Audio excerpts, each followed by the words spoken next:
Mancherial municipal corporation budget సమావేశం mayor ధరణి మధుకర్ అధ్యక్షతన వాడివేడిగా జరిగింది. సమావేశం ప్రారంభం కాగానే బడ్జెట్ అంశాలపై బీజేపీ కార్పొరేటర్ ముఖేష్ గౌడ్ తీవ్ర అభ్యంతరం వ్యక్తం చేశారు.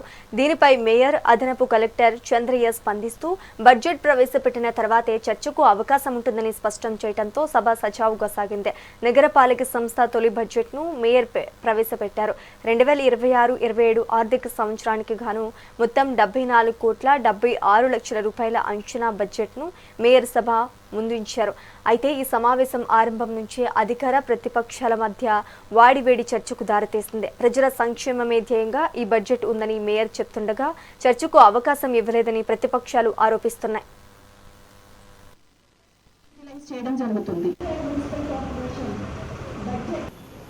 74,76,14,000 రూపాయల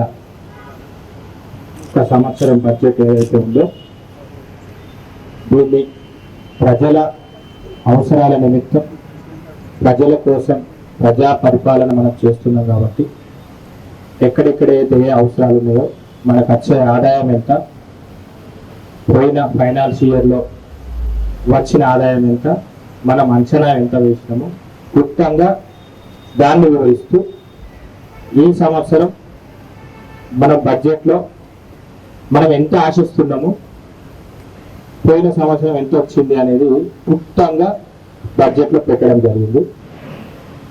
ఇంతకుముందు మేడం గారు చాలా చక్కగా వివరించడం కూడా జరిగింది.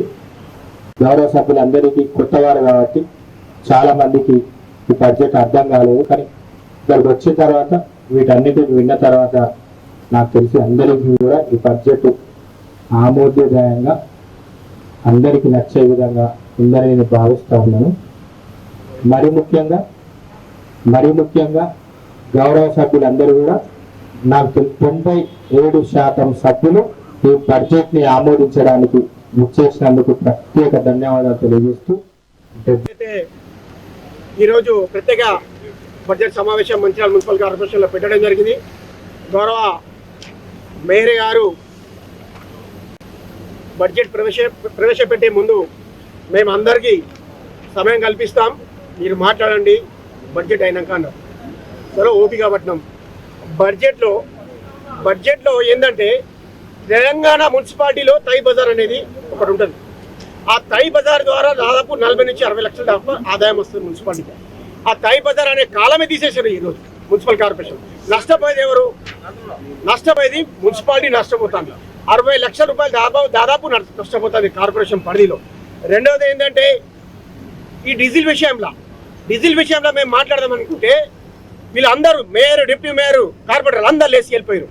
ఏంటంటే గతంలో ఈ డీజిల్ విషయంలో గత మున్సిపాలిటీలో ఉన్నప్పుడు శానిటైజర్ ఇన్స్పెక్టర్ గారు సస్పెండ్ చేయడం జరిగింది. ఎందుకంటే ఈ డీజిల్లో అంత గోల్మాల్ జరిగింది అప్పుడు. కాబట్టి ఈ డీజిల్ విషయంలో ఒక కమిటీ ఏర్పాటు చేయాలి, అందులో సభ్యులు ఉండాలి, దాని మీద నిఘా పెట్టాలని మేము డిమాండ్ చేస్తున్నాం ప్రతిపక్షంగా. మూడవది 12 లక్షల రూపాయలు 12,50,000 రూపాయలు జిరాక్స్ కని పెట్టడం జరిగింది. ఈ యొక్క జిరాక్స్ మషిన్ మనం మున్సిపల్ ద్వారా కొంటే 7 నుంచి 8 లక్షల రూపాయలకు జిరాక్స్ మషిన్ వస్తుంది పర్మనెంట్గా. అందులో ఇంకా 6 లక్షల కాపీలు ప్రింట్ తీసుకోవచ్చు మీరు.